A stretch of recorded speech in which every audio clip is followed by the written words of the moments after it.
Hey beauties, good afternoon to you.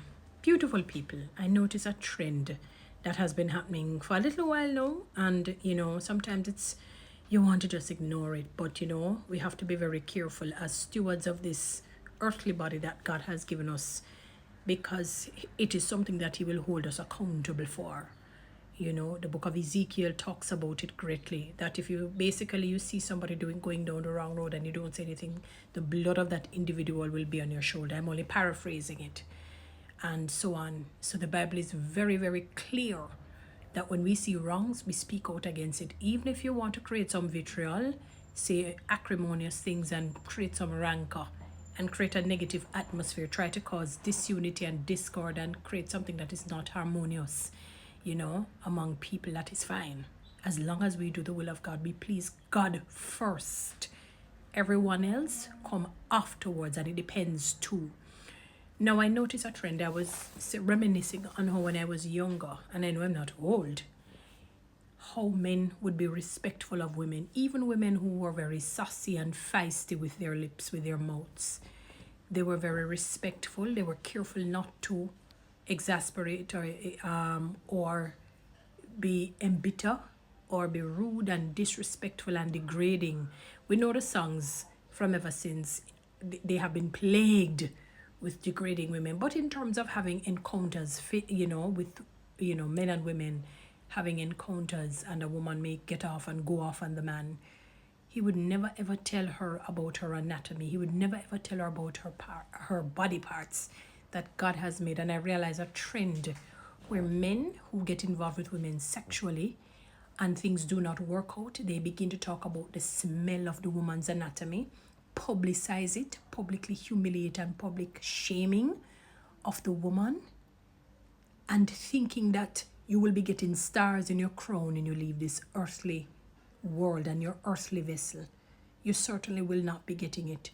And even though in the book of Peter, where Peter was saying to husbands, do not embitter, do not exasperate, do not tear down, do not be abusive. That's what he was saying to your wives, because your prayers will be hindered. God is not he's all wise. His wisdom surpasses our understanding.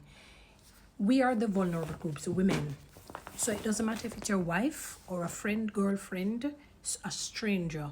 If you begin to embitter us, believe you me, and we cry out to God, He will hear us and He will answer our prayer. He will hear us and He will answer our prayer. So my encouragement to you men is to have some decorum. There is something that is wrong with your mindset. Your soul, which is a composite of the mind and the will and the emotions, needs some sort of a transformation. Because I cannot understand in all good sense, how is it that you're comfortable coming out publicly and humiliating and shaming a woman and telling her that, oh, you had sexual intercourse with her and the area did not smell good. You are no different. You are no different and you're no better. It therefore means that you're drawn to bad smell, because you would have picked that up from before you even go as far as to go there. You understand what I'm saying? If something is wrong with a woman physically there, whether the area is not clean or it is a health issue, the way how the smell is so pungent, they will tell you. You can probably smell it from a mile off. And I'm probably exaggerating, meaning from the mere fact you're pulling down everything, you're pulling off the clothing and the apparel, and you're getting there, you'd realize that things are not right, but yet you continue.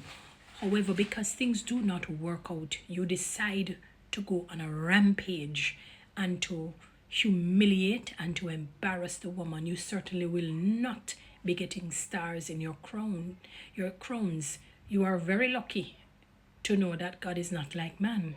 Because if God was like man, let me tell you, man, your tongue will not serve you any more purpose than where it had stopped initially after you've made your claim. After you've stated what you've stated and hurled that public embarrassing comments to the woman, we would use your tongue like the choke around my neck. Seriously. And we probably use your teeth like picket fence and just use your lip and put it up there to say what not to be like. We promulgate it. So your entire hair would have been gone. And the powers that be, the authority figures need to come in and find a way to stop you men from doing these things to women. I don't know what you think. It doesn't speak to anything masculine. You have been emasculated. So you think it's only the men who you talk about who are effeminate? You're probably worse than they are. Because I don't know how it is that you could think that you're a solid man, a valiant man, a worthy man, a stalwart man, and to be speaking about a woman's anatomy because things do not work out for you. It means that you like things that don't smell good. Because as I've said initially, you would have smelled that before all the apparel came off. Let us say you don't smell because she was able to mask it properly. You know, from the mere fact all the clothes come off, you would have smelled it, but you still decided to go there. And then you use it as a weapon or weaponry against the woman because things do not work out. Let us say she even come out and embarrass you. Two wrongs certainly don't make a right. God understands that, you know, our strength is in our tongue. We women, we don't have the physical strength like you. We have the emotional tenacity. And we are very feisty. Our mouth is saucy. Am I lauding and praising a woman being disrespectful and tearing down a man? No, I'm not. But I'm also saying that certainly two wrongs don't make a right. If you to whom much is given, much is required, you know better. So you certainly should do better. You know, and I don't understand how women still go back to men like you. Because they will be number 2, if not number 4, number 5, in terms of if something should go wrong, you would do the very same, even if it is a lie. Even if it is a lie. You men ought to be more than ashamed of yourselves. Believe me. You need to go back to the drawing board because you have no clue. You have no understanding what it is to be masculine, what it is to be a man. If you feel that you're getting stars in your crown by humiliating a woman in the way that you have been doing, you guys are a shame and a disgrace to the human race. A shame and a disgrace. Believe me, I can hardly believe that, you know, I'm living in a day and age watching men feeling very comfortable tearing women down, speaking about their anatomy and the smell and going on and on and on publicly and thinking that blessing will follow suit afterwards. And sometimes you wonder why certain things happen to you and to your family. It's like they're annihilated entirely, or a curse just follows you through and through. You ought to be ashamed of yourselves. And if women understand who they were and who they are, let me tell you, man, they wouldn't even look your way. Not to say that they're going to be looking at a same-sex thing, meaning they look for better. Better doesn't mean necessarily financially, but better in character. And that is what I call high maintenance. Somebody who has very high and very good and very solid and character filled with integrity and respect for women. That's why God a beat someone to go and beat you, come and I'm not going to stop because you can't outstubborn God. How dare you go and tell a woman about how down there smells bad publicly? You're a shame and a disgrace and you're no different. And maybe you have the very similar smell or worse. And that is why you're able to talk the way you can. You men ought to be ashamed of yourselves, honestly. There's nothing else I can say and you need to repent. What you need to do is go back to those women and apologize. And never ever do something like that again. It could also mean that she has a health issue, you know.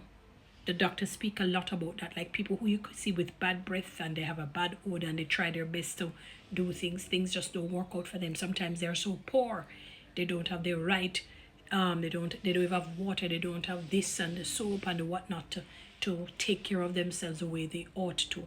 Sometimes people don't understand that when the time gets hot, they have to know, be careful of what they wear, the apparel, you know, because certain clothing will cause the area to get more moist than normal and then the smell goes off completely. But it happens for men as well. It's not just women. You hear? It's not just women. It happens to men as well. And I don't know if I've ever heard any woman doing that because that's degrading. That's low to do that. It's degrading and it is low to ever to do something like that, to speak about that. Help the woman. What do you think you're there for? If she has that issue, you go and you try your best to help her so that you move from something that doesn't smell good to something that smells good. You're not a man, not even a man too. I don't know what you are. Maybe they are N. Anyway, you know, I've said what I've said. Guys, follow me on TikTok, subscribe to my YouTube channel. Please share this message. Thank you.